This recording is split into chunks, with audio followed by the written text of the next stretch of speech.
히브리서 13장 7절에서 8절 그리고 17절 말씀입니다. 영적 지도자를 섬기는 제사에 대한 내용입니다. 하나님께서 제사를 제정하신 이유는 관계의 회복을 하기 위함입니다. 죄인들이 하나님께 나올 수 있는 방법은 제사 외에는 없었기 때문입니다. 구약의 제사가 하나님과의 관계 회복의 수단이었다면 신약은 예수 그리스도를 통한 예배입니다. 예배를 통하여 죄인이 하나님께 나와 관계가 회복되어 하나님의 은혜를 체험하게 되는 것입니다. 많은 제사를 통하여 하나님의 은혜를 받았습니다. 그러나 오늘은 영적 인도자들을 섬기는 제사에 대해서 알아보고자 합니다. 교회 안에서 제일 먼저는 삼위일체 되시는 하나님과의 관계가 회복되어야 합니다. 그러면 영적으로 회복되고 죄인이라는 강박관념에서 벗어나게 되는 것입니다. 이 관계가 제일 중요합니다. 그리고 중요한 관계가 있는데 바로 영적 인도자와의 관계입니다. 교회 안에 들어오면 처음에 하나님의 존재가 느껴지지 않습니다. 주님이 누구인지도 모릅니다. 그러면 눈에 보이는 영적 인도자가 제일 먼저 눈에 들어오게 되는 것입니다. 나를 교회로 인도해준 사람이 영적 인도자입니다. 그리고 교회에서 말씀으로 양육시켜 주시고 믿음을 세워주는 자가 영적 인도자입니다. 이런 영적 인도자와의 관계가 회복된 사람은 믿음도 좋아지고 교회 생활에도 문제가 없게 되는 것입니다. 우리가 생각해 볼 수 있는 인물이 있는데 아브라함과 롯입니다. 롯이 아브라함과 함께 있을 때에는 믿음의 훈련을 받았습니다. 아브라함을 통하여 신령한 은혜를 받았습니다. 아브라함은 롯의 영적 지도자입니다. 롯은 영적 인도자인 아브라함과 함께 있는 자체만으로도 하나님의 축복을 받고 은혜를 받은 것입니다. 그러나 롯이 교만하여 아브라함과 함께 있기를 거부하고 소돔 땅으로 내려가고 난 후부터 그의 인생은 심판받을 수밖에 없는 인생으로 전락되고 말았습니다. 하나님께서 소돔과 고모라 땅을 심판하실 때에 하나님이 아브라함을 기억하셔서 롯을 구원해 주신다고 말씀하셨습니다. 영적 인도자와 함께 있을 때의 축복입니다. 롯이 영적 인도자와의 관계가 회복되지 못하고 떠나니 결국은 자신의 모든 재산도 사라지고 아내도 죽고 자녀와의 부적절한 관계 속에서 아이가 탄생되는 수치를 당하게 되는 것입니다. 이 시간 우리가 교회 안에서 영적 인도자의 교훈을 따라서 섬김의 제사를 잘 드리시는 자가 되어야 할 것입니다. 히브리서 13장 7절에 하나님의 말씀을 너희에게 일러주고 너희를 인도하던 자들을 생각하며 그들의 행실의 결말을 주의하여 보고 그들의 믿음을 본받아라. 아멘. 하나님은 말씀하고 있습니다. 우리에게 영적으로 가르쳐주고 우리를 인도하는 자들을 생각하며 그 믿음의 선진들의 행실을 보고 잘못된 것이 있다면 교훈을 삼아 고치고 좋은 것이 있다면 배우라는 것입니다. 그리고 그들의 믿음을 본받아 하나님의 온전하신 뜻을 위하여 살아갈 것을 말씀하고 있습니다. 인도하던 핵의 오만입니다. 지도하다, 인도하다, 확신하다 라는 뜻입니다. 바로 하나님의 말씀을 가르쳐서 하나님의 뜻을 깨닫게 해주는 사람입니다. 올바른 진리를 가르치고 영혼을 살찌게 하는 자들입니다. 이들은 자신의 뜻대로 지도하는 것이 아니라 예수 그리스도의 십자가 복음을 통하여 주님의 뜻대로 지도하여 마음의 구원을 확신을 가질 수 있도록 말씀으로 통치하는 사람을 의미하는 것입니다. 그럼 영적 스승들은 어떻게 행동을 해야 합니까? 교회 안에서 본을 보이는 행동을 해야 합니다. 자신의 행동은 믿음이 없는 행동인데 인도하는 사람에게 믿음대로 살라고 하면 신뢰를 못하는 것입니다. 그리고 언제 인도하는 것입니까? 지금 현재 말씀으로 인도하는 삶을 살아야 합니다. 또한 현재 교회에서 본을 보이는 자가 되어야 합니다. 이렇게 주님의 복음의 말씀을 가르치고 본을 보이는 자들은 이미 영적인 관계가 회복되는 것입니다. 하나님께서 그들에게 은혜를 주시고 있기 때문입니다. 이렇게 하는 영적 스승은 많은 사람들이 자신에게 몰리게 되는 것입니다. 하지만 반대로 본을 보이지 않으면 많은 사람들이 따르지 않게 되는 것입니다. 나는 교회 안에서 영적 스승이 있습니까? 말씀을 온전하게 전하고 행실의 본을 보여주는 사람이 있다면 그 사람이 나의 스승이 되는 것입니다. 하나님은 말씀하시기를 믿음이 세워지는 것도 자신 스스로 되지 않는다는 것입니다. 그래서 항상 믿음의 사람들을 옆에 붙여주셨습니다. 위대한 바울도 바나바가 없었다면 하나님의 위대한 일을 하지 못했을 것입니다. 사울이 다마에색 도상에서 회개하고 아나니아에게 안수를 받고 주님의 사랑이 됩니다. 그러나 모든 사람들은 진실로 사울이 회개했는지를 믿지 못했습니다. 그때에 바나바가 인정하고 제자들에게 연결시켜 주는 것입니다. 사도행전 9장 21절에 바나바가 데리고 사도들에게 가서 그가 길에서 어떻게 주를 보았는지와 주께서 그에게 말씀하신 일과 다메섹에서 그가 어떻게 예수의 이름으로 담대히 말하였는지를 전하니라. 아멘. 많은 제자들은 사울의 회심에 대하여 믿지 못하고 있지만 바나바가 사울을 데리고 사도에게 가서 증거를 해주고 있습니다. 다메섹 도상에서 일어난 일과 회심하고 안수를 받아 주님의 그릇으로 쓰여진 일에 대하여 증명하니 바나바의 말을 듣고 사도들도 믿게 되었습니다. 바나바는 사울의 영적 인도자였습니다. 바나바가 없었다면 지금의 바울은 탄생하지 못했을 것입니다. 하나님께서는 항상 사람을 옆에 붙여주시고 사람을 키우는 것입니다. 이제부터 우리의 영적인 스승을 찾고 그 사람을 통하여 하나님이 나에게 하실 일을 기대하시기 바랍니다. 교회 안에서는 목사님이 영적 스승입니다. 목사님의 말씀을 듣지 않으면 섬김의 제사를 제대로 하지 못하고 있는 것입니다. 목사님을 통하여 주시는 하나님의 말씀을 교훈을 따라 살아가야 합니다. 너희를 인도하는 자들을 생각하라고 말씀하십니다. 생각하며 무네모누오 마음에 간직하다, 깨닫다, 기억하다 라는 뜻입니다. 이 단어는 마음에 새겨 간직하는 것을 말합니다.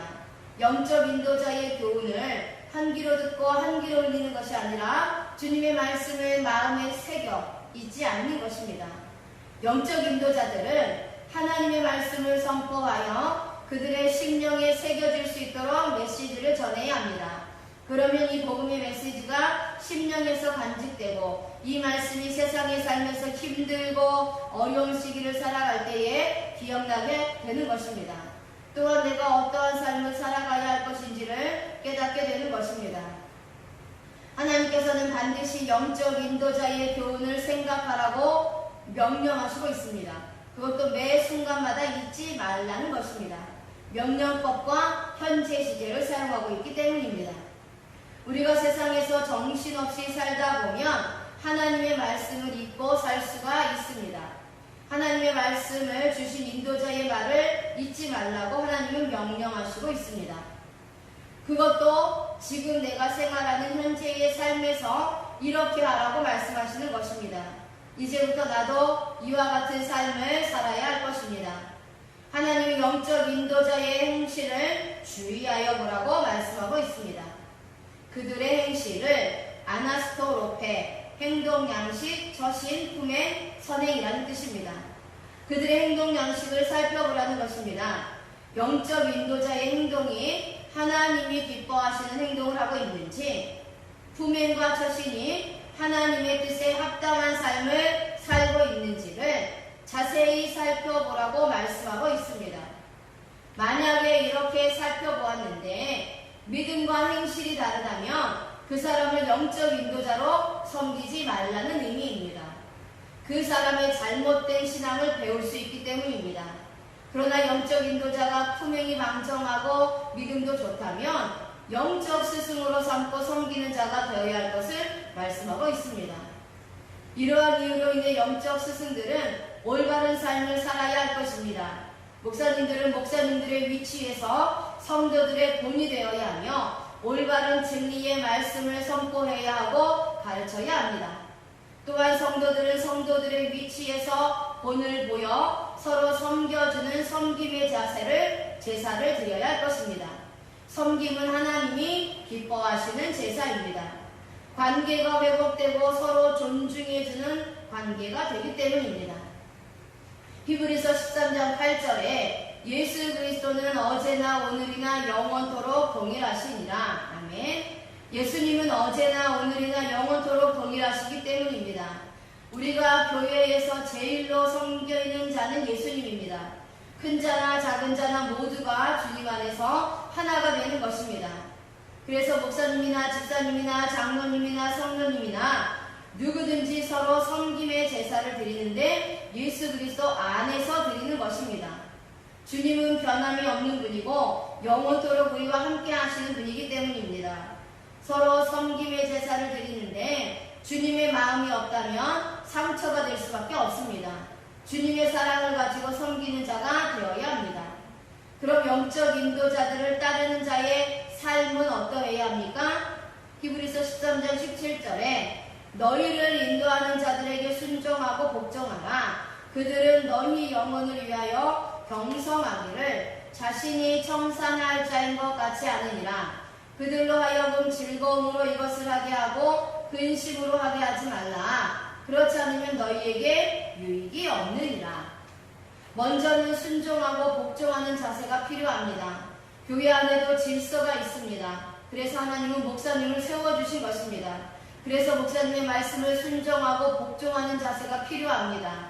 그 이유는 영혼을 위하여 경성한다고 말씀하고 있기 때문입니다. 영적 인도자들이 기쁨과 즐거움으로 인도할 수 있도록 해주어야 한다고 말씀하고 있습니다. 순종하지 않고 복종하지 않는 자세가 되면 영적 인도자들은 근심할 수밖에 없습니다. 이렇게 되면 다른 자들에게는 유익이 없다는 것입니다. 순종하고 회의도 납득시키다, 신뢰하다, 화목하다, 인정하다 라는 뜻입니다. 영적 인도자에게 순종한다는 것은 먼저 신뢰가 있어야 합니다. 믿음의 관계가 형성되지 않으면 순종하지 못하는 것입니다. 그렇게 하려면 영적 인도자의 행실과 품행이 하나님의 뜻에 합당한 삶을 살아서 상대가 납득이 될 수 있도록 행동을 해야 합니다. 나의 행동은 올바르지 못하고 말로만 모든 것을 처리하면 상대가 납득이 되지 않기 때문에 신뢰가 깨지고 순종하지 못함으로 두 사람의 관계가 화목해지지 않으며 영적 인도자를 절대 자신의 스승으로 인정하지 못하게 되는 것입니다. 예수님께서는 자신의 몸을 십자가에 달리심으로 화목제물이 되어 주셨습니다.